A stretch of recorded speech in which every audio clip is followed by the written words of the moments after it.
ಬೆತ್ತಲೆಯಾಗಿ ಏಕೆ ಸ್ನಾನ ಮಾಡಬಾರದು? ಬೆತ್ತಲೆಯಾಗಿ ಏಕೆ ನಿದ್ರೆ ಮಾಡಬಾರದು? ಜ್ಯೋತಿಷ್ಯ ಶಾಸ್ತ್ರ ಏನು ಹೇಳುತ್ತದೆ? ಪೂರ್ತಿ ಮಾಹಿತಿ ಕೇಳಿ, ಇದು ನಿಮ್ಮ ಒಳ್ಳೆಯದಕ್ಕಾಗಿಯೇ. ಪ್ರತಿಯೊಬ್ಬರ ಜೀವನದಲ್ಲಿ ಬೆಳಗ್ಗೆ ಎದ್ದಾಗಿನಿಂದ ರಾತ್ರಿ ಮಲಗುವವರೆಗೆ ಮಾಡಬೇಕಾದ ಹಲವಾರು ಪ್ರಮುಖ ಕೆಲಸಗಳಿವೆ.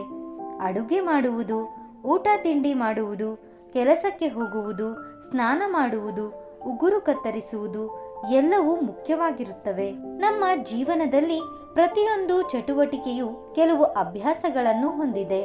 ನಮ್ಮ ಪೂರ್ವಜರು ಅನಾದಿ ಕಾಲದಿಂದಲೂ ಇವುಗಳನ್ನು ಪಾಲಿಸಿಕೊಂಡು ಬಂದಿದ್ದಾರೆ. ಬೆಳಗ್ಗೆ ಎದ್ದ ಕೂಡಲೇ ಸ್ನಾನ ಮಾಡಬೇಕು ಎಂದು ಎಲ್ಲರ ಮನೆಯಲ್ಲಿಯೂ ಹೇಳುತ್ತಾರೆ. ಕೆಲವರ ಸಂಪ್ರದಾಯದಲ್ಲಿ ಸ್ನಾನ ಮಾಡದೆ ಅಡುಗೆ ಮನೆ ಸಹ ಪ್ರವೇಶ ಮಾಡಲ್ಲ.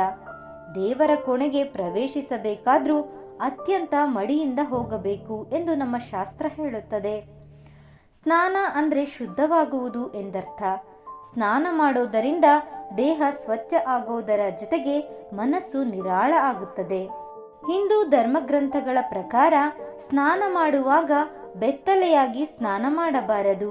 ಹಲವರು ಬಟ್ಟೆ ಇಲ್ಲದೆ ಸ್ನಾನ ಮಾಡುತ್ತಾರೆ. ಬೆತ್ತಲೆಯಾಗಿ ಸ್ನಾನ ಮಾಡುವುದರಿಂದ ಜೀವನದಲ್ಲಿ ತೊಂದರೆ ಉಂಟಾಗುತ್ತದೆ ಎಂದು ಹೇಳಲಾಗುತ್ತದೆ. ಸಂಪೂರ್ಣ ಬೆತ್ತಲೆಯಾಗಿ ಸ್ನಾನ ಮಾಡೋದರಿಂದ ಅಪಾಯ ಉಂಟಾಗುತ್ತದೆ. ಆ ತೊಂದರೆ ಏನು ಎಂಬುದರ ಮಾಹಿತಿ ಇಲ್ಲಿದೆ. ಸ್ನೇಹಿತರೆ, ಮಾಹಿತಿ ಪೂರ್ತಿ ತಿಳಿಯುವ ಮೊದಲು ಲಕ್ಷ್ಮೀದೇವಿಯ ಆಶೀರ್ವಾದವು ನಿಮ್ಮ ಮೇಲೆ ಇರಬೇಕೆಂದು ನೀವು ಬಯಸಿದರೆ ಈ ವಿಡಿಯೋವನ್ನು ಲೈಕ್ ಮಾಡಿ ಮತ್ತು ನಮ್ಮ ವೀವರ್ಸ್ ಲೋಕ ಚಾನೆಲ್ ಅನ್ನು ಸಬ್ಸ್ಕ್ರೈಬ್ ಮಾಡಿ. ಕಾಮೆಂಟ್ ಬಾಕ್ಸ್ ನಲ್ಲಿ ಅಮ್ಮ ಮಹಾಲಕ್ಷ್ಮಿ ಶ್ರೀಮನ್ನಾರಾಯಣ ಸಮೇತ ನಮ್ಮ ಮನೆಗೆ ಬಂದು ಸ್ಥಿರವಾಗಿ ನೆಲೆಸಮ್ಮ ಎಂದು ಬರೆಯಿರಿ. ಆ ಕ್ಷಣವೇ ಅಸ್ತು ದೇವತೆಗಳು ಅಸ್ತು ಎನ್ನುತ್ತಾರೆ. ಹೌದು, ವೈದಿಕ ಗ್ರಂಥಗಳಲ್ಲಿ ಸ್ನಾನಕ್ಕೆ ಕೆಲವು ವಿಧಾನಗಳಿವೆ ಎಂಬುದು ನಿಜ. ಸ್ನಾನ ಮಾಡುವಾಗ ನಾವು ತಪ್ಪಾಗಿ ಮಾಡುವ ಕೆಲವು ಕೆಲಸಗಳು ನಮಗೆ ಸಮಸ್ಯೆಗಳನ್ನು ಉಂಟು ಮಾಡಬಹುದು ಎಂದು ಹೇಳಲಾಗುತ್ತದೆ. ಶಾಸ್ತ್ರಗಳಲ್ಲಿ ಸ್ನಾನದ ವಿಧಿವಿಧಾನಗಳ ಬಗ್ಗೆ ತಿಳಿಸಲಾಗಿದೆ.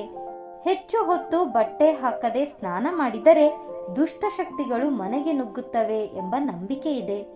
ಇದರಿಂದ ಸ್ನಾನ ಮಾಡುವವರ ಮನಸ್ಸು ಮತ್ತು ಮನೆಯ ಮೇಲೆ ಪರಿಣಾಮ ಬೀರುತ್ತದೆ. ಆದ್ದರಿಂದ ಸ್ನಾನ ಮಾಡುವಾಗ ದೇಹದ ಮೇಲೆ ಏನನ್ನಾದರೂ ಧರಿಸಬೇಕೆಂದು ಹೇಳಲಾಗುತ್ತದೆ. ಇನ್ನೊಂದು ಮುಖ್ಯವಾದ ವಿಷಯವೆಂದರೆ ಬಟ್ಟೆ ಇಲ್ಲದೆ ಸ್ನಾನ ಮಾಡಿದರೆ ಲಕ್ಷ್ಮೀದೇವಿ ಕೋಪಗೊಳ್ಳುತ್ತಾಳೆ ಎಂಬ ನಂಬಿಕೆಯೂ ಇದೆ. ಈ ರೀತಿಯಾಗಿ ಬೆತ್ತಲೆಯಾಗಿ ಸ್ನಾನ ಮಾಡುವುದರಿಂದ ಆರ್ಥಿಕ ಸ್ಥಿತಿಗೆ ಧಕ್ಕೆಯಾಗುತ್ತದೆ. ಉಡುಗೆ ಎಂದರೆ ಚೂಡಿದಾರ್, ಸೀರೆ, ಅಂಗಿ ಅಲ್ಲ. ಕನಿಷ್ಠ ಟವೆಲ್ನಲ್ಲಿ ಅಥವಾ ಇನ್ನರ್ ವೇರ್ ಸುತ್ತಿ ಸ್ನಾನ ಮಾಡಬೇಕು ಎಂದು ಹೇಳಲಾಗುತ್ತದೆ. ಹಿಂದೂ ಧರ್ಮದ ಪ್ರಕಾರ ಬೆತ್ತಲೆ ಸ್ನಾನ ಮಾಡಬಾರದು ಎನ್ನಲು ಕೆಲವು ಕಾರಣಗಳಿವೆ. ಧಾರ್ಮಿಕ ಕಾರಣಗಳು. ಧಾರ್ಮಿಕ ಗ್ರಂಥಗಳ ಪ್ರಕಾರ ಬೆತ್ತಲೆ ಸ್ನಾನ ಮಾಡುವುದು ವರುಣ ದೇವನಿಗೆ ಮಾಡುವ ಅವಮಾನ. ಕೃಷ್ಣನು ಗೋಪಿಕೆಯರು ಬೆತ್ತಲೆಯಾಗಿ ಸ್ನಾನ ಮಾಡುವಾಗ ಅವರ ಬಟ್ಟೆಗಳನ್ನು ತೆಗೆದುಕೊಂಡು ಇನ್ನು ಮುಂದೆ ಬೆತ್ತಲೆಯಾಗಿ ಸ್ನಾನ ಮಾಡಬಾರದು ಎಂದು ಹೇಳಿದನು ಎಂದು ಪುರಾಣಗಳಲ್ಲಿ ಉಲ್ಲೇಖಿಸಲಾಗಿದೆ. ಬೆತ್ತಲೆ ಸ್ನಾನ ಮಾಡುವುದರಿಂದ ಪಾಪಗಳು ಬರುತ್ತವೆ ಮತ್ತು ಆರ್ಥಿಕ ಹಾಗೂ ದೈಹಿಕ ಹಾನಿ ಉಂಟಾಗುತ್ತದೆ ಎಂದು ಹೇಳಲಾಗುತ್ತದೆ. ಸಾಮಾಜಿಕ ಕಾರಣಗಳು. ಬೆತ್ತಲೆ ಸ್ನಾನ ಮಾಡುವುದು ಸಭ್ಯತೆಯಲ್ಲ. ಇದು ಇತರರಿಗೆ ಮುಜುಗರವನ್ನ ಉಂಟು ಮಾಡಬಹುದು. ಆರೋಗ್ಯದ ಕಾರಣಗಳು.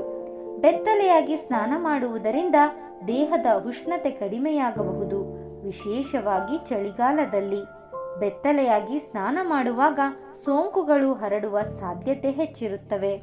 ಆದ್ದರಿಂದ ಧಾರ್ಮಿಕ, ಸಾಮಾಜಿಕ ಮತ್ತು ಆರೋಗ್ಯದ ಕಾರಣಗಳಿಗಾಗಿ ಬೆತ್ತಲೆ ಸ್ನಾನ ಮಾಡುವುದನ್ನು ಸಾಮಾನ್ಯವಾಗಿ ನಿಷೇಧಿಸಲಾಗಿದೆ. ಇನ್ನೊಂದು ಮುಖ್ಯವಾದ ವಿಚಾರ ಏನೆಂದರೆ ಬೆತ್ತಲೆಯಾಗಿ ಸ್ನಾನ ಮಾಡಿದರೆ ಕೆಲವೊಮ್ಮೆ ಪಿತೃದೋಷ ಬರುತ್ತದೆ. ನೀವು ಬೆತ್ತಲೆಯಾಗಿ ಸ್ನಾನ ಮಾಡಿದರೆ ಪೂರ್ವಜರು ಕೋಪಗೊಳ್ಳುತ್ತಾರೆ. ಈ ಕಾರಣದಿಂದಾಗಿ ನೀವು ಜೀವನದಲ್ಲಿ ಕೆಲವು ಸಮಸ್ಯೆಗಳನ್ನು ಎದುರಿಸಬೇಕಾಗುತ್ತದೆ. ಆದ್ದರಿಂದ ಸ್ನಾನದ ವೇಳೆ ತುಂಡು ಬಟ್ಟೆಯಾದರೂ ಧರಿಸಬೇಕು ಎಂದು ಹೇಳುತ್ತಾರೆ. ಬೆತ್ತಲೆಯಾಗಿ ಸ್ನಾನ ಮಾಡುವುದರ ಹಿಂದೆ ಇನ್ನೊಂದು ಪೌರಾಣಿಕ ಸತ್ಯವಿದೆ. ಕೃಷ್ಣನು ಗೋಪಿಕೆಯರು ಸ್ನಾನ ಮಾಡುವಾಗ ಅವರ ಬಟ್ಟೆಗಳನ್ನು ಮುಚ್ಚಿಟ್ಟಿದ್ದನು. ನಂತರ ಗೋಪಿಕೆಯರು ಕೃಷ್ಣನನ್ನು ಬೇಡಿಕೊಂಡ ನಂತರ ಅವನು ಅವರಿಗೆ ಬಟ್ಟೆಗಳನ್ನು ಕೊಟ್ಟನು. ಇದರರ್ಥ ಕೃಷ್ಣನು ಗೋಪಿಕೆಯರೊಂದಿಗೆ ಬೆತ್ತಲೆಯಾಗಿ ಸ್ನಾನ ಮಾಡಬಾರದು ಎಂದು ಹೇಳಲಾಗುತ್ತದೆ. ಸ್ನಾನದ ಹಿಂದಿನ ಮತ್ತೊಂದು ಕುತೂಹಲಕಾರಿ ಸಂಗತಿ ಎಂದರೆ, ಈ ಹಿಂದೆ ಶೌಚಾಲಯಗಳು ಮನೆಯ ಹಿಂದೆ ಇರುತ್ತಿದ್ದವು. ಶೌಚಾಲಯಗಳಿಗೆ ಕಿಟಕಿಗಳು ಸಹ ಇರುತ್ತಿರಲಿಲ್ಲ. ಸ್ನಾನದ ವೇಳೆ ಶೌಚಾಲಯದೊಳಗೆ ಹಾವು ಅಥವಾ ಯಾವುದಾದರೂ ಕೀಟ ಬಂದರೆ ಬೆತ್ತಲೆಯಾಗಿದ್ದರೆ ದಿಢೀರ್ ಅಂತ ಹೊರಗೆ ಬರಲು ಆಗಲ್ಲ. ಆದ್ದರಿಂದ ಈ ಕಾರಣದಿಂದಲೂ ತುಂಡು ಬಟ್ಟೆಯನ್ನಾದರೂ ಧರಿಸಬೇಕು ಎಂದು ಹೇಳುತ್ತಿದ್ದರು. ಆ ಪದ್ಧತಿಯೇ ಮುಂದುವರೆದುಕೊಂಡು ಬಂದಿದೆ ಎಂಬ ಮಾತುಗಳು ಸಹ ಕೇಳಿಬರುತ್ತವೆ. ಈಗ ಪ್ರತಿ ಮನೆಯೊಳಗೆಯೇ ಶೌಚಾಲಯ ಇರುತ್ತದೆ. ಬೆತ್ತಲೆಯಾಗಿ ಸ್ನಾನ ಮಾಡುತ್ತಿರುವ ವೇಳೆ ಕೆಲವು ತುರ್ತು ಪರಿಸ್ಥಿತಿಗಳಲ್ಲಿ ಹೊರಗೆ ಬರಲು ಸಾಧ್ಯವಾಗಲ್ಲ. ಬೆತ್ತಲೆಯಾಗಿ ಮಲಗಬಾರದು ಏಕೆ?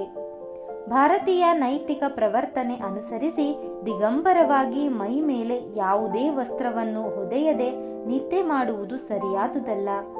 ಈ ನಿಷೇಧವು ಸ್ತ್ರೀಯರ ವಿಷಯದಲ್ಲಿ ಹೆಚ್ಚಿನ ಕಠಿಣವಾದ ನಿಯಮವನ್ನು ಮಾಡಲಾಗಿದೆ. ಹೀಗೆ ನಗ್ನವಾಗಿ ಮೈ ಮೇಲೆ ಬಟ್ಟೆ ಇಲ್ಲದೆ ನಿದ್ದೆ ಮಾಡಿದರೆ ರಾತ್ರಿ ಸಮಯದಲ್ಲಿ ವಿಹರಿಸುವ ಗಂಧರ್ವರು ಹಾಗೆ ನಿದ್ರೆ ಮಾಡುವವರನ್ನು ನೋಡಿ ಅವರ ಪಕ್ಕದಲ್ಲಿ ಮಲಗಿಕೊಳ್ಳುವರೆಂದು ನಂಬಿಕೆ ಇದೆ. ಸಹಜವಾಗಿ ರಾತ್ರಿ ಸಮಯದಲ್ಲಿ ಶರೀರದ ರಾಸಾಯನಿಕ ವ್ಯವಸ್ಥೆಯು ಕೆಲವು ಬದಲಾವಣೆಗಳಿಗೆ ಗುರಿಯಾಗುತ್ತದೆ. ನಗ್ನವಾಗಿ ನಿದ್ರಿಸಿದರೆ ಮುಖ್ಯವಾಗಿ ಜನನೇಂದ್ರಿಯವು ಹಾನಿಗೆ ಗುರಿಯಾಗುವ ಅವಕಾಶ ಹೆಚ್ಚು. ಈ ಕಾರಣದಿಂದ ದಿಗಂಬರವಾಗಿ ನಿದ್ರಿಸಬಾರದೆಂದು ವೈದ್ಯಶಾಸ್ತ್ರವು ಒತ್ತಿ ಹೇಳುತ್ತದೆ. ಬೆತ್ತಲೆಯಾಗಿ ಮಲಗದಿರಲು ಇನ್ನೂ ಬಹು ಮುಖ್ಯ ಕಾರಣಗಳು ಇಲ್ಲಿವೆ. ನೀವು ಎಂದಿಗೂ ಬೆತ್ತಲೆಯಾಗಿ ಮಲಗಬಾರದು ಎಂಬುದಕ್ಕೆ ಕಾರಣಗಳನ್ನು ಇಲ್ಲಿ ಪಟ್ಟಿ ಮಾಡಿದ್ದೇವೆ. ನಿಮ್ಮ ಕೋಣೆಯಲ್ಲಿ ಸಿಗದ ವಸ್ತು ಬೇಕಾದರೆ, ನೀರಿನಂತೆ, ಅಥವಾ ಮಧ್ಯರಾತ್ರಿಯ ತಿಂಡಿ ಬೇಕಾದರೆ, ನಿಮ್ಮ ಕೋಣೆಯಲ್ಲಿ ಸಿಗದ ಏನಾದರೂ ಬೇಕಾದರೆ, ನೀರು ತರಹದ್ದ ಅಥವಾ ಮಧ್ಯರಾತ್ರಿ ತಿಂಡಿ ತಿನಿಸುಗಳಂತ ನೀವು ಒಬ್ಬಂಟಿಯಾಗಿ ವಾಸಿಸುತ್ತಿದ್ದರೆ ಅಲ್ಲಿ ಯಾವುದೇ ಸಮಸ್ಯೆ ಇಲ್ಲ. ಆದರೆ ನಿಮಗೆ ಮನೆಯವರಿದ್ದರೆ ಮತ್ತು ಮಧ್ಯರಾತ್ರಿ ಹೊರಗೆ ಹೋಗಲು ಬಯಸಿದರೆ ಗೊಣಗಾಟದ ಕಣ್ಣುಗಳೊಂದಿಗೆ ನಿಮ್ಮ ಬಟ್ಟೆಗಳನ್ನು ಧರಿಸುವುದು ತುಂಬ ಕಷ್ಟಕರವಾದ ಕೆಲಸ. ಅಥವಾ ನೀವು ಕತ್ತಲೆಯಲ್ಲಿ ತುದಿಗಾಲಲ್ಲಿ ನಿಂತು ನಿಮ್ಮ ದೇಹವನ್ನು ಕಳ್ಳತನದಿಂದ ಹೊರಗೆ ತರಲು ಪ್ರಯತ್ನಿಸುತ್ತೀರಿ ಎಂದು ಹೇಳೋಣ. ನೀವು ನಿಜವಾಗಿಯೂ ನಿಮ್ಮ ಸ್ವಂತ ಮನೆಯಲ್ಲಿ ಕಳ್ಳನಂತೆ ಭಾಸವಾಗುತ್ತೀರಿ. ಇದಕ್ಕೆ ಪರಿಹಾರ, ನೀವು ಮಲಗಲು ಹೋದಾಗ ಕೆಲವು ಬಟ್ಟೆಗಳನ್ನು ಧರಿಸಿ. ರಾತ್ರಿಯ ಬಟ್ಟೆಗಳು ನಿಮ್ಮ ಎಲ್ಲಾ ಬೆವರನ್ನು ಹೀರಿಕೊಳ್ಳುತ್ತವೆ. ಬಟ್ಟೆ ಧರಿಸಿಲ್ಲವೆಂದರೆ ಬೆವರೆಲ್ಲ ಹಾಸಿಗೆಗೆ ಆಗುತ್ತದೆ. ಅದು ಆರೋಗ್ಯಕ್ಕೆ ಒಳ್ಳೆಯದಲ್ಲ. ಆದ್ದರಿಂದ ಆರಾಮದಾಯಕವಾದ ದೊಡ್ಡ ಟೀ ಶರ್ಟ್ ಅಥವಾ ನೈಟಿ ನಿಮ್ಮ ಬೆವರನ್ನೆಲ್ಲ ಹೀರಿಕೊಳ್ಳುವುದರಿಂದ ಅದು ಉತ್ತಮವಾಗಿರುತ್ತದೆ.